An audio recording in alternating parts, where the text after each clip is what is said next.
ধীরে ধীরে অব্যবস্থাপনা কাটিয়ে উঠছে অমর একুশে বইমেলা। যদিও চতুর্থ দিনের শুরুতে পরিচ্ছন্নতা কর্মীদের অভিযানে মেলা প্রাঙ্গণ ধুলায় ধূসর হয়ে ওঠে। সন্ধ্যায় প্রাণ পায় বইমেলা। এদিন নতুন বই এসেছে ৪৭টি। আরও জানাচ্ছেন পার্থ সঞ্জয়।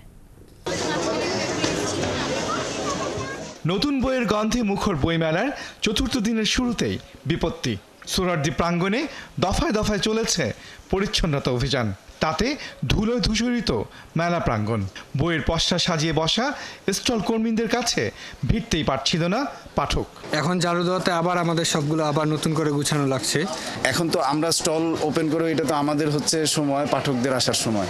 এই সময় তো আসলে এই কাজটা করার কথা না। অভিযোগের প্রেক্ষিতে দ্রুতই তা আমলে নিয়ে অভিযান বন্ধ করে কর্তৃপক্ষ। ফিরে পাওয়া স্বস্তিতে মোড়ক উন্মোচন হয় নতুন বইয়ের। ফেরদৌস হাসানের অনেকটা আত্মজৈবনিক উপন্যাস এসেছে জিনিয়াস পাবলিকেশনস থেকে। কিছুটা আত্মজৈবনিক আর কি, আমার লেখক জীবনের গল্প। সাদা চৌধুরী বিচিত্রার সম্পাদক ছিলেন, খুব বড় মানুষ। তো উনি আমাকে একটা অ্যাসাইনমেন্ট দিছিল, এটা পুরো একটা ট্রাভেল আর কি টোটাল। ওই চরিত্রের মধ্যে ছিল সুন্দরবন, পেদেদের জীবন, বাওয়ালিদের জীবন, ওখানকার জেলেদের জীবন। উন্মাদের স্টলে এসেছে প্রথম 10 উন্মাদ সংখ্যার সংকলন। পাঠকের চাহিদা পূরণ করতেই এই উদ্যোগ জানালেন কার্টুনিস্ট আহসান হাবিব।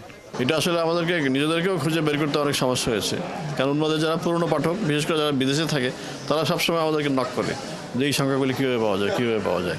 তা আমরা সেই অসাধ্য সাধন এবার করেছি। সন্ধ্যার মেলায় পাঠক খুঁজেছে বিচিত্র বিষয়ের বই। প্রকাশকের কণ্ঠে ছিল স্বস্তি। সমাজকে রিলেট করে যে ধরনের বই, সংস্কৃতি, পলিটিক্স, এগুলো নিয়ে পড়াশোনা একটু বেশি পছন্দ করি আর কি। বইয়ের গন্ধ না শুকলে ঘুমই আসে না, এটা সারা জীবনের অভ্যাস। আমার মনে হয় এবার মেলা শুরু থেকে জমজমাট, নিরাপত্তা ব্যবস্থা থেকে শুরু করে সবই ভালো লেগেছে। একটু শুরুর দিকে একটু অপরিচ্ছন্নতা ছিল।